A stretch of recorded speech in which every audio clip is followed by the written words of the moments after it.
This episode of the ResortLoop.com podcast is brought to you by Joffrey's Coffee and Tea Company. Joffrey's is proud to be the official specialty coffee of Disney. Enjoy drinks and pastries at Joffrey's kiosks throughout the parks and check out the Disney Specialty Coffee Collection only at Joffreys.com. Please stand clear of the doors. Por favor, manténganse alejado de las puertas. To our new passengers, aloha and welcome aboard.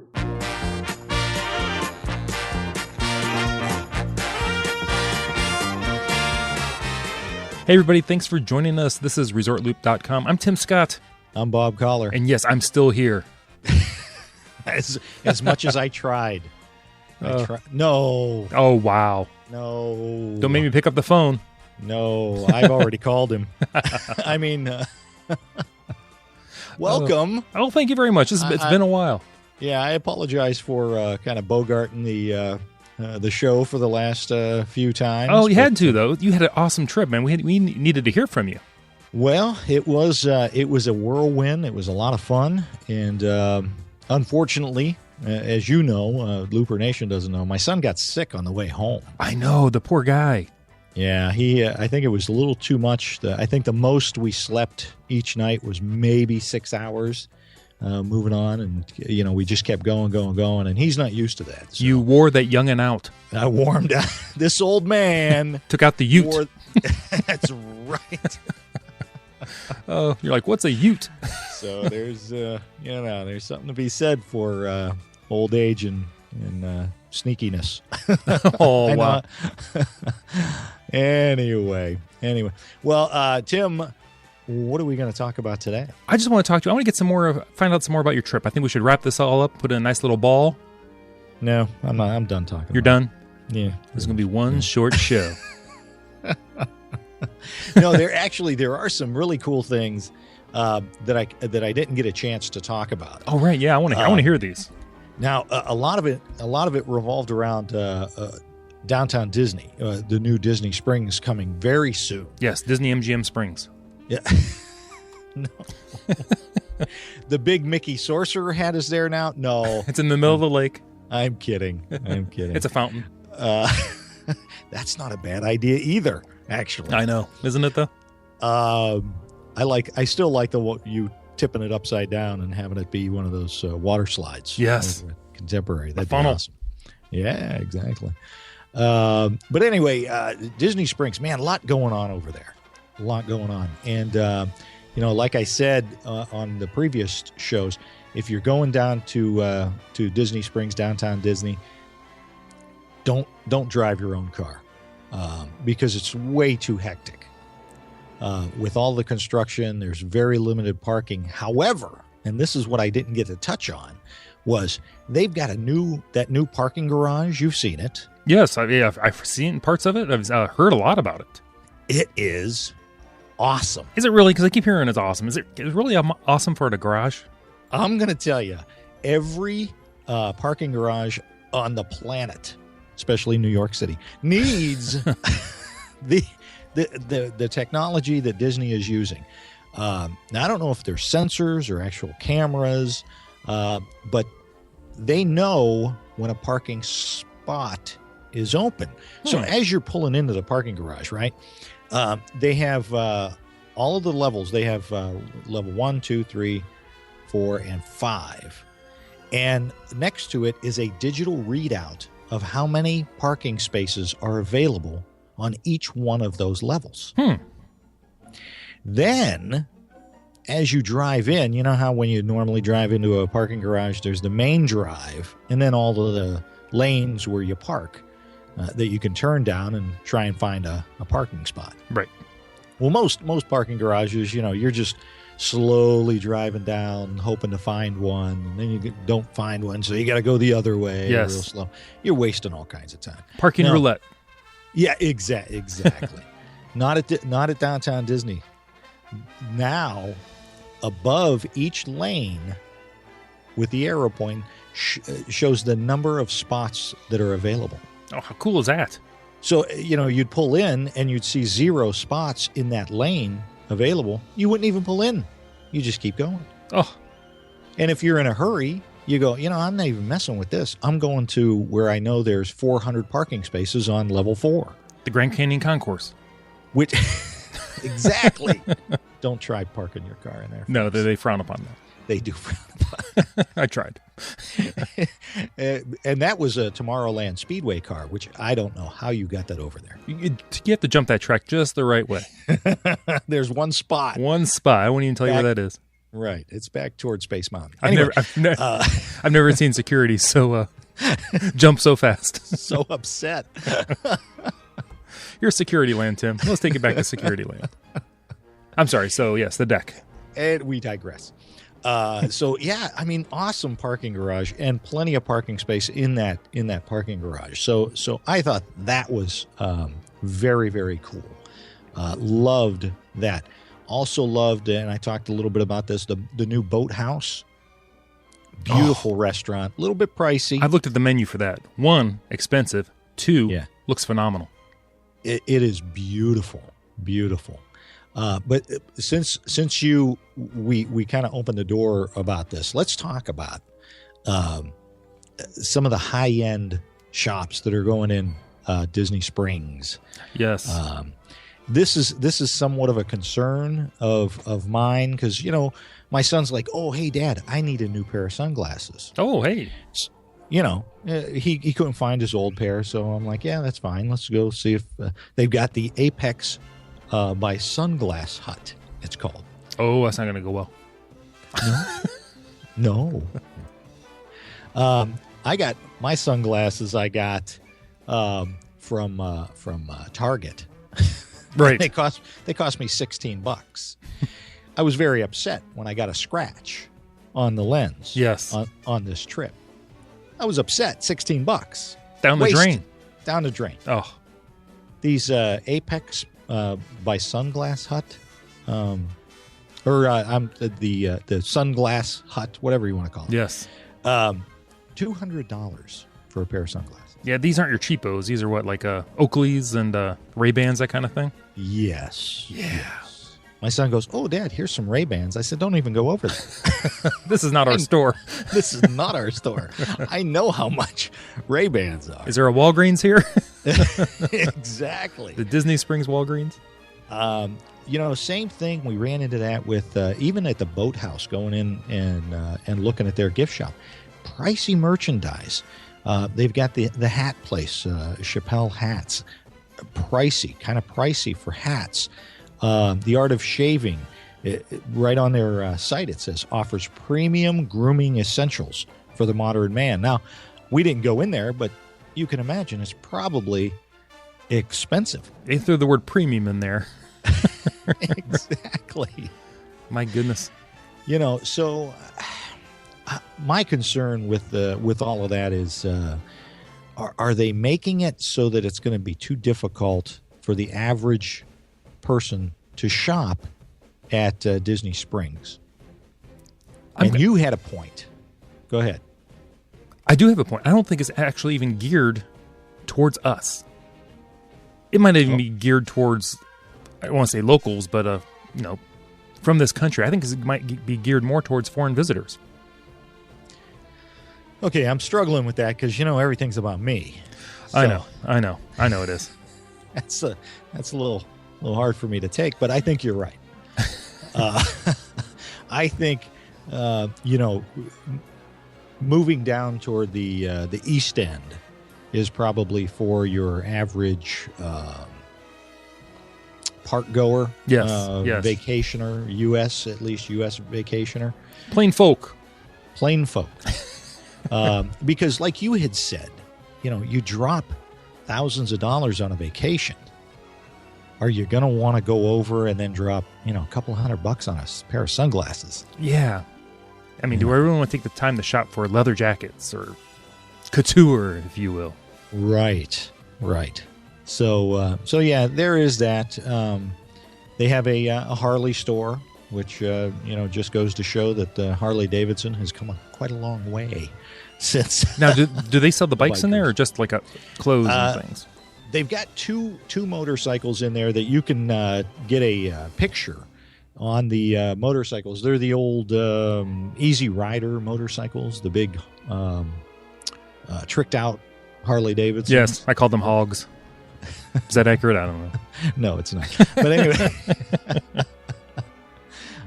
so there were some folks getting pictures on those, which was, it was all right. Yeah. But, I don't know. I'm worried that you're going to see a lot of stores initially open up and then close because they're not going to get the traffic that that they're hoping for. I don't know because I know like for things like sunglasses, apparently shaving supplies. I usually take all that stuff with me. I've shopped up here before I go down, so I don't have to do much shopping down there. Right. We might hit a couple outlets, but these aren't outlet stores. These are premium shops. I don't know. Yeah. And it's no fun walking around the shops if you can't buy anything. And that's my opinion. Maybe it's a guy thing. I don't know. Right. Yeah. That's the same with me. I'm not going in a place if there's no opportunity for me to spend any money. They had the headphone store. My son's like, well, Dad, I need some new headphones for my phone. I said, okay, let's go in there. And of course, those are, Beats by Dre or whatever they're called. And, Exactly. Yeah, the cheapest headphones I could find were $70. Oh. Sennheiser microphones. Or not microphones. There's selling microphones. The podcasting store at Downtown Disney. That would be awesome. There you go. And then they could have guest podcasts. They could have their own little studio set up. Absolutely. We'd be more than happy to come down for that. We could organize that. We could. We could build it. If we build it, they will come. No, they won't. Some will come. We would be there. That's enough. I don't think anybody else would come. Now, we didn't go over and check out the food trucks. I meant to do that, and we just got busy with other things. So I didn't get to check out the food trucks. And you're anti-truck. You're anti-truck. I am. I hate to be that way. I got no problem with trucks in cities. I mean, there's a great need for good food trucks in cities. I got no problem with that. I just don't know in the Florida heat if I want to be standing to eat my meal. That's true. For probably 3 or 4 months out of the year, it's not as great an idea as the other times of the year. Right. So I don't know. I mean, there were some people over there. I think it's going to be it'll probably be a success because it's a quick meal. Because when my son and I went over there the first time when we first got in, we went over to Downtown Disney to try and get something to eat. And of course, maybe I should listen to our own show. It is a Friday. Hey, when you're there, you got to go when you're there, though. Right. So it's a Friday night. Of course, everything's packed. Rainforest Cafe, which my son loves. I'm so on. 2.5 hour wait. Wow. For dinner. So so here's a little tip. This is what I'm throwing out there. What we did is we went over, walked over to the buses. Now, remember, I drove my car there, so I didn't want to get in the car and try and fight the traffic again, especially since we were all the way down by Rainforest Cafe. But the bus system is over there. Walked over to the buses, and I told my son, I said, very first bus that comes by, that's the one we're hopping on, and we'll eat there. Now, unfortunately, that happened to be Yacht and Beach Club, which, the only place you can really eat there, the counter service wise, is Beaches and Cream. I suppose I could have gone over to Hurricane Hannah's. Didn't think of that. You could have, poor baby. I know. These are Disney World problems. Exactly. We had to force ourselves to eat it. Had to force myself to eat at Beaches and Cream, but it was only a half-hour wait. So that's cool. If you find that you're having trouble finding some place to eat at Downtown Disney, soon to be Disney Springs, hop on a bus, go to one of the other resorts and have your meal there, and then just hop the bus back to Disney Springs. And we gotta start getting used to saying Disney Springs, Tim. I know, because they've got the signs everywhere. Do they? There's no excuse. No, well, I mean, a lot of people, even Disney, is still calling it Downtown Disney.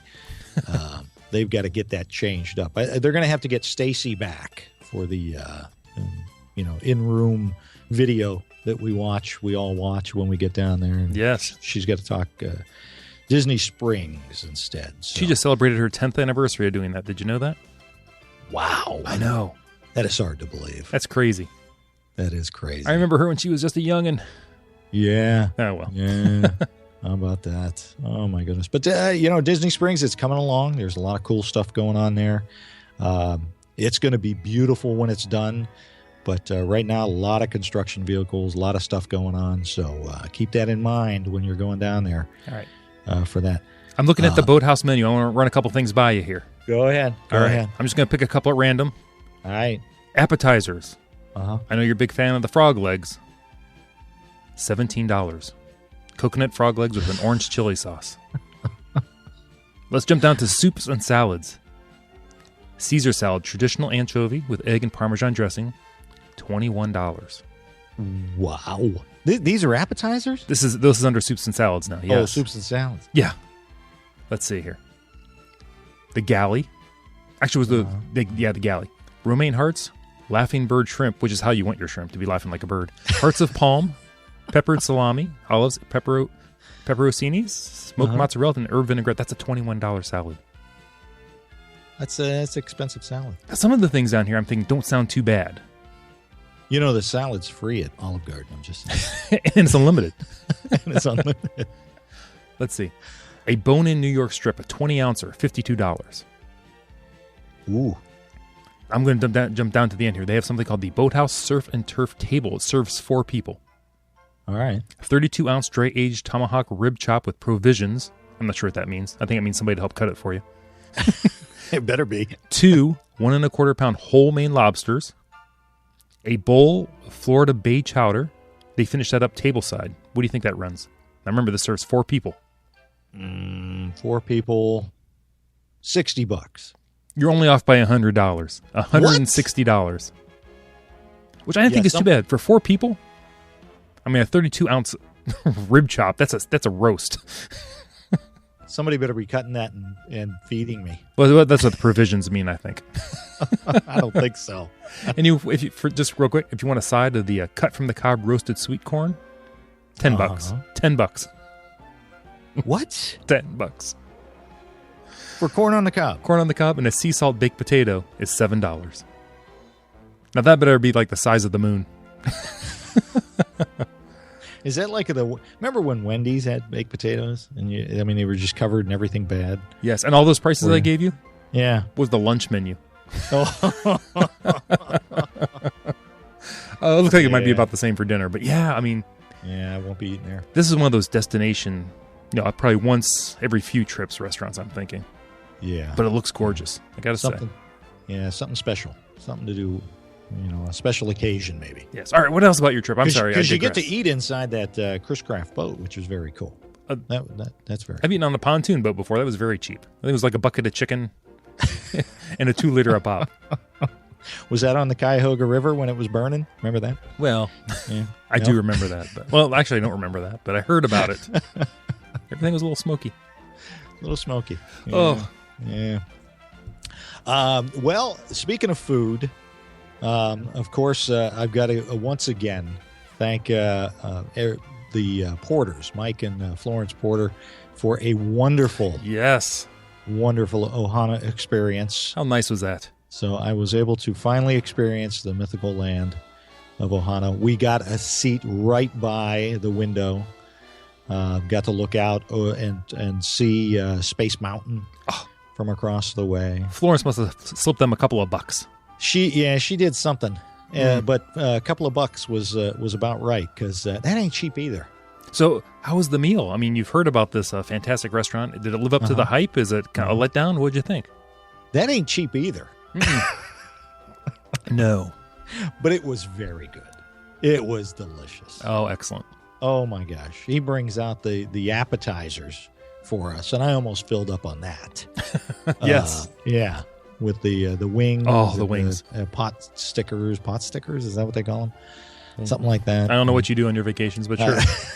I don't know. They are from Colorado. Oh, that makes sense. But they were wonderful, and had just a great conversation with them. And then, like I said before, Kim Taylor shot over and said hello afterwards, which I was, I apologize to Kim. I was kind of full and a little bit lethargic from eating all that fantastic food. You're in a euphoric state. I was something, yeah. That might have been some bourbon steak that I had or something. I don't know what was going on. But it was just very nice. And, of course, being in the Polynesian, I got to experience the new Polynesian lobby. Oh, I was going to ask you about this. I didn't even think I've talked to you in person about this. What's your thoughts? I like it. More, or you just like it different? I like it different. Okay. The old Polynesian was looking a little dated with the fountain and everything, although you and I are both purists. We like the old school. Yes. But they've got a little homage to the waterfall, because there's a little lava rock waterfall underneath the tiki guy. So they kind of kept the waterfall there as just a little to honor the old fountain, or waterfall rather. So that was nice, but it's beautiful. I mean, it's very airy now and open, and you can see up on top much better. And I didn't get over to Trader Sam's. Yes. I didn't get to check that out, unfortunately. And I did not get to check out the bungalows. Can you believe I didn't get to see the bungalows? I can believe it. You were down there for such a short amount of time, and you did a ton. You just can't do it all. But I got to say thank you again to Fish Sean Wu and Ji Wu for helping us out with a couple of fast passes, I got to say. How nice was that? So they were awesome. Got to meet Scott Campbell from Dixie Landings Radio and Grumpy Monorail. He was actually having dinner in Ohana as well. So hey, how about that?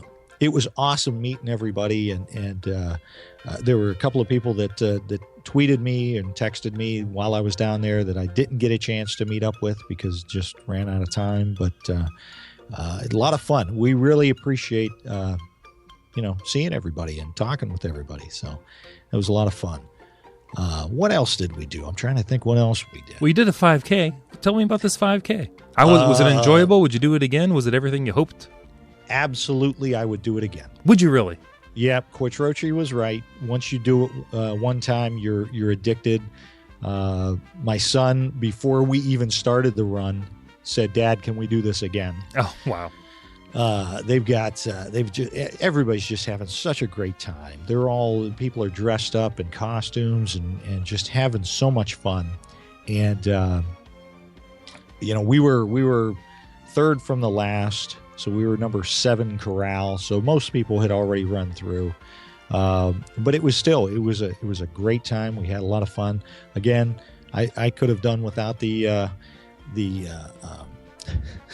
ACT test at the end of it, because I'm going to give you this. All right, here we're going. I'm going to do this. I'm going to do this on our Facebook page. Okay. All right. So I'm going to post once a day. I'm going to post all of these quote unquote scavenger hunts. Oh, geez. from the race. Keep checking out our Facebook page. I'm going to put that on. But here was clue number 1. This was the very first clue we got. All right. And keep in mind, I had been up since 6 a.m., walked around all 3 of the other parks, and just ran 3 miles. Okay. And then they hand me this card and say, figure this out. Clue number 1. Only time will tell if you make it to the summit of Mount Everest. If climbing for 24 hours straight, how many times will at least 3 digits in a row be the same on your analog watch? Oh, I have a headache. This is not boot camp, so don't use military time. And then you have to answer that to go to to get the next clue. And then you got to keep all these cards. This sounds like The Amazing Race without the $1 million. Let me just put it this way. It took me almost twice as long to complete the scavenger hunt than it did the actual run. Don't they realize you're probably tired after that? All I wanted to do was ride Everest at night, which, by the way, awesome. Oh, cool. Riding Everest at night. So just being in the parks after dark was very, very cool. Enjoyed that. And just it was a great trip. We got a lot done. Got to see a lot.